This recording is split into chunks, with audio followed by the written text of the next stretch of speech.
La Chine, likambo oyo ekweyelaki janvier na week-end oyo na fete ya Ken Piana ezali eloko moko inacceptable. La Chine, Chinois, bofungula misu. Janvier aza n'importe qui te.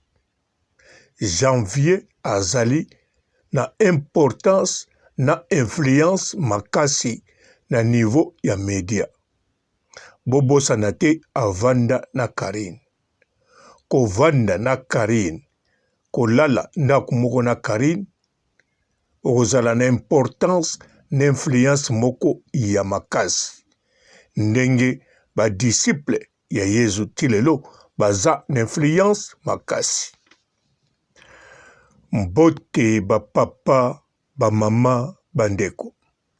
Mbote barando na barandonete. Mbote batoyo balingaka rando na ba oyo balingaka rando te. Mbote ba jeune garçon na ba jeune fille. Mbote bana mike na ba bébé. Mbote ba Sainte Anuarite, Sainte Thérèse, Sainte Ingrid Kabongo. Bandeko botala malamu. Janvier en tout cas ndenge azonga lelo pa Karine bo négligeaka ete bozwa idée te ke un jour akobaluka to ndenge nini. Non.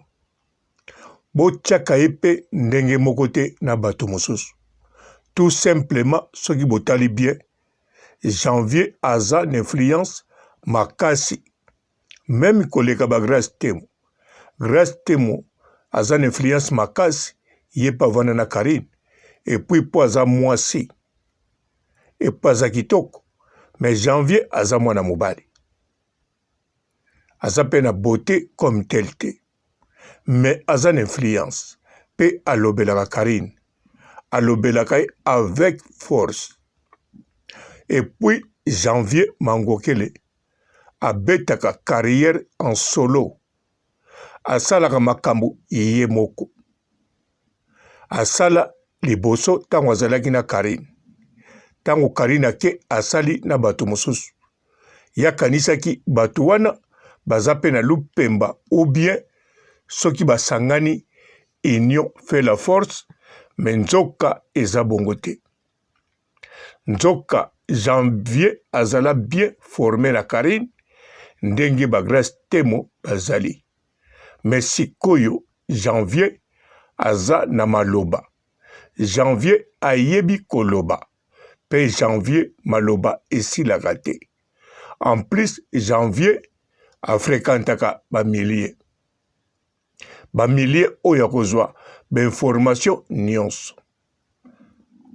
Alors bandeko Janvier oyo elekelaki ye na fete ya Ken Piana. Baye komenase ne kirindika mobimba. Soki mobulu esalamaki te parce que ba Fenek bazalaki wana. Mutamemaki lisusu président Adam Solozolo bazalaki wana. Pena ba garçon mosusu. Bandeko soki Janvier azalaki ye moko. To soki bazalaki kaka ye na René Abiri. Bozala sir bandeko basi wana. Bango bazalaki na bana mibali na sima na bango. Mbele batake Janvier. Parce que bango tango bamonaki Janvier bapreparaki déjà batake ye. Bozomona Janvier aza menacé na Timbi Lokos. Aza menacé na Kirindika. Aza menacé na chose Angélica Madeleine. Bozomi tuna te. Batu baza wana baza menacé lokola Janvier te. Même ata ba charge tang balobaka. Ba Fenek balobaka. Bazalaka penza menacé boite. Mais Janvier tango alobaka. Aza penza menacé au sérieux. Donc, Batu nyonso o bayina Karine ou bien soka komo yina Karine sika.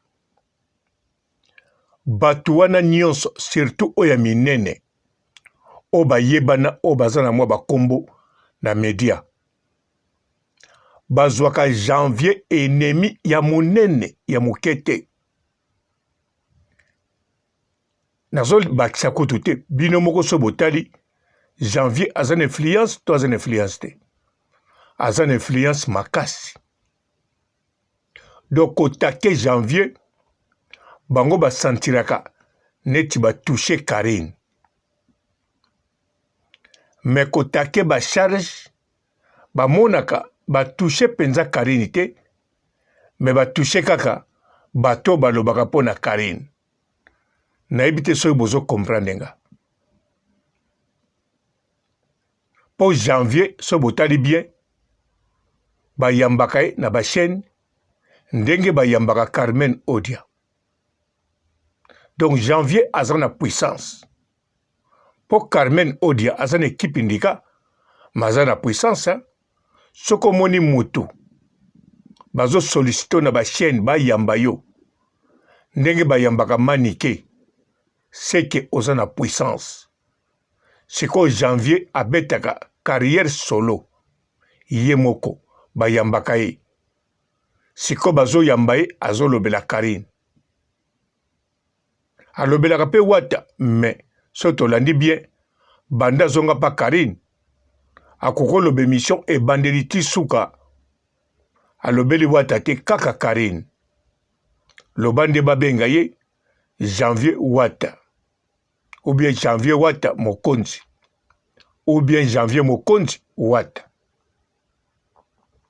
Mais bandeko geste wana na moni oyo baye ko menacer janvier na ba menace oyo Angélique zo sala ye na Tim Bilokos yango etindinga na pesa na beta alarme na loba na bino la Chine na kanisa janvier moko pe sa lobi na bino ata na telefone ata na bemission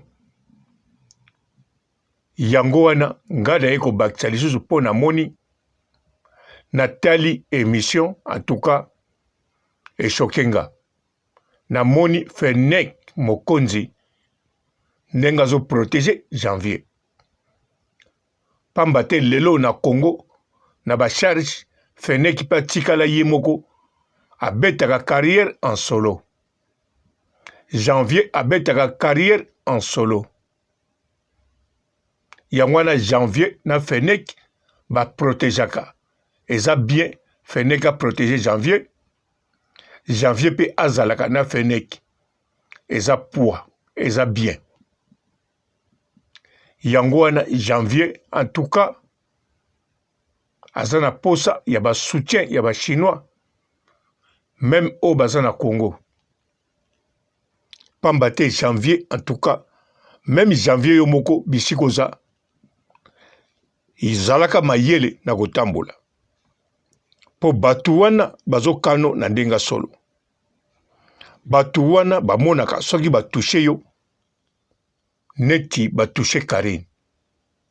Yangwana janvier mangokele janvier mokonzi vraiment sala attention.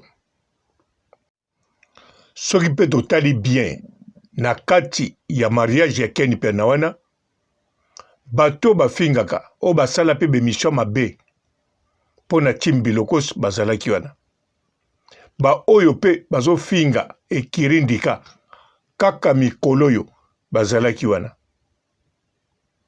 Mais bango bakangami na janvier. Parce que janvier a représentaka vraiment Karine. Bazwake penza disciple proche. Bandeko eza black te. Bato batambulaka na Karine. Okuta na Karine. Bolala na Karine to bosolola. Soko za toujours kota Karine. Boza toujours na relation bien. Zala sir. Okozala ennemi ya bato bayina Karine. Total afi Laura. Azo sala bemission na kitoko super. Mais afi Laura Tango aza kosala nanu bémission te bato bavandaki nie tango abandi osala émission atumboli moto te me bakomi oyina ye mpo azali motu azala na Karine ti lelo aza bien na Karine mpo bocomprendre donc eza bongo na Karine eza bongo bien sûr ezalaka mpe na bato mosusu mais na Karine mpenza eza bongo na bato mosusu eza différent totya neti na Jibe Mpiana aza na Mosaka aza na Roger Ngandu mais Roger Ngandu na Mosaka bato ya bagroupe mosusu bayinaka bango te même ata guerre ezali bayinaka bango te mais soki toke na Werason soki likambo ezwi ye ezo riske ezwa Sankara mpo bocomprendre moke Sankara aza spécial donc soki likambo ezwi Wera Sankara fo azalaka mpe na keba azo riske mais Jibe Mpiana soki problème ezwi ye ba Roger Ngandu na Mosaka bazaka na keba te risque ezalaka te ndenge sikoyo eza na Karine oyo azalaka na ye oyo akangama na ye soki penza oza ba modèle ya ba Janvier ba Filora oza na bonne relation na ye ozosala mpe bémission na yo ata analyse normale ozaka kota Karine oza na problème ya kosakana te même ba oyo kaka balobelaka bakutana Karine te boyokaka ndenge balobelaka bango mabe okoyoka kuna balobeli Papa Matone okoyoka kuna balobeli Mère Fashion okoyoka kuna Mia Temo okoyoka kuna Papa FM donc ata basala eloko moko te ata bayoka mingongo na bango te boyokaka bino moko ndenge bafingaka bango siko Janvier azo subir violence bokanisa fete ya Ken Mpiana yango Ken Mpiana efale pa atia sécurité aza koinvite moto lokola Janvier efale ayeba ke Janvier fo kotiela ye sécurité heureusement Janvier mpe alaki mayele akei na dame solozolo na moto mosusu mpo ekiri ndika baye na mibali na bango Malika Mani amemi oyo ye bajimo paradis Carmen Odia amemi Lorachou amemi bozomona na ba image wana elekaki wana bazo menacer Janvier bozomona bana mibali bazoloba misusu bazoloba te bayaki sikoyo na bana basi wana batiaki Lorachou na porte tango Janvier kobima abengi bango mbala moko na telefone yeyo abimi yango pe Lorachou asalaki Janvier tango abimi Lorachou abengi ale bango tu pe babimi or que Janvier pe alaki mayele ko bima bimi akoti na car bango tango babimi na tango bazoya wana yaza deja na car balingi babimise na car mais moye te porte kangama bafina yango bomoni Fenech aza ko protéger voiture na bato mosusu donc Janvier aza penza na risque na mukuse na bato wana nyonso donc Janvier babangaka ye koleka même tango bacharge balaki groupe badéfenseur baza groupe mais Janvier ye moko babangaka ye koleka yango bandeko Janvier totika ye bongo te totala ye bongo te faut kokota ta ba réunion moko ya CC pona koyeba comment protéger Janvier ou bien soki likambo ye ndenge nini ya kosala po Janvier aza nécessaire azalaka na la Chine azalaka toujours sima Karine et puis ezali penza très important Janvier a continué à kosala bémission pour na Karine po Janvier aza mayele ayebi kosala ba analyse ayebi ko défendre Karine ayebi pe likambo ayebi te ndenga ko maîtriser parce que Karine a formé très bien. Bandeko, janvier, situation où yazanango, ezali situation grave. Botala Angelica, bato ndenge na ndenge balobaka na ye akipaka te. Mais sikoyo azo kipe janvier. Bomonaki Timbi Lokos, turo loko azana benji te, azana maître te, aza siko soki na nani, moya kobeta janvier ezate. Sino te mukola filmaki ye, alingaki penza batake. Ti siko azokana ye, Timbi Lokos. Mais mwano ya mwasi ya zwi mutazokane azate. E kirindika bango wana tu na mibali na bango basali plan bakale janvier. Kaka mutu moko. Mutu moko janvier azo dominer, azo bangisa tous les bateaux yo bazo lobela Karine mabe. Donc tout oyo ba yebani o bazana mwa likolo na niveau ya polémique na rando.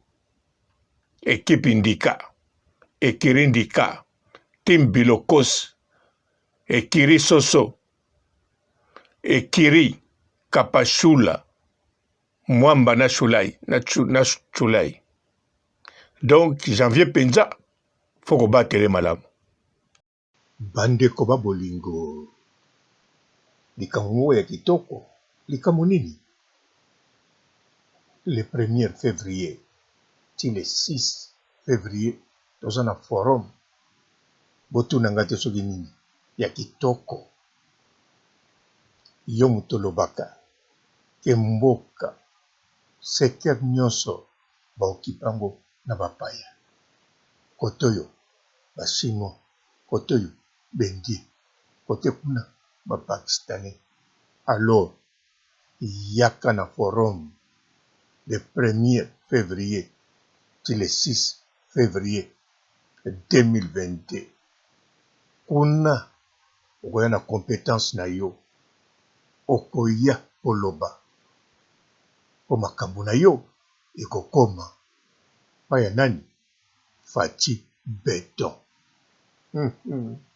Tala yo, ozoloba, papa robot, olie, yango longoli maske. Mais yo pe yaka, na compétence na yo, yaka koloba, na forum, les premiers ti les 6, yo pokolia. En plus, bandekono, tangu, tokozwa, ba secteur wana, bakoteka susu lupango te, mais soko yete, bapaya, bazwa toujours na secteur wana, bandekono, bakene bwaka ngunda, wapi, na kanku, popote kangami. La décentralisation, nous avons passé en revue la cartographie du pays. Il y a plusieurs opportunités d'investissement dans notre pays, dans tous les coins du pays, dans nos entités territoriales décentralisées. Et à Geneva, nous présenterons cela aux investisseurs éventuels de la diaspora du Congo et des amis du Congo qui seront nombreux à ces grands rendez-vous. Et ces assises seront tenues en quelle période exactement? C'est du 1er au 6 février 2022. En tout cas, compétence na yo ezali nécessaire pour na kotonga mboka. Fati Beton, bango kuna baposa bitambe. Otamboli na bango oselumuki, okwei, obukani mokwali soko. Bonjour fidèles internautes de www.elengiakomba TV. Bonjour, bonsoir, balandi nyonso ya Elengi ya Komba. Congolaise TV. Belé partout dans le monde, partout où vous êtes, partout où vous êtes, Elengi ya Komba TV vraiment. Bonjour, bonsoir, on a abonné bafa nyonso ya Elengi ya Komba Congolais TV. Bonjour à mon boss, on a appelé ça vraiment un pandi. Bonjour à mon boss, JP Kiama. Je salue mon boss Balobi, boss de boss Babi, JP Kiama. Bonjour, la Elengi ya Komba Congolais TV vraiment. Ramon Zana, chaîne de ça qui topo, il y a boss de JP Kiama, et boss de boss yani a danger. Donc Maxime Tolo la zaki. Ya boss na biso JP Kiama, nzambe na ngai. Ba boss bazali ba boss bazali. Eh, JP Kiama, le boss des boss. Napesi d'abord bonjour, tu vas mbote belé, na mon boss JP Kiama, on a na rosa insaote. Donc na ko le katisana, napesi mon boss JP Kiama, boss des boss. Bonjour fidèle internaute de www.elengiakomba TV. Bonjour, bonsoir, balandignon so, ya Elengiakomba. Hein? Congolaise TV. Bon, belé partout dans le monde, partout où vous êtes, partout où vous êtes, Elengiakomba TV vraiment. Bonjour, bonsoir, na abonné ba fa nyonso ya Elengiakomba Congolais TV. Bonjour à mon boss, on a appelé ça vraiment un pandi. Bonjour à mon boss JP Kiama. Je salue mon boss Balobi, boss des boss Babi JP Kiama. Bonjour, na balinga Elengiakomba Congolais TV vraiment. Ngamo na zana chaîne ça qui toko ya boss na JP Kiama ta ay boss des boss ya ni ya danger. Donc ba ça tolo la zaki.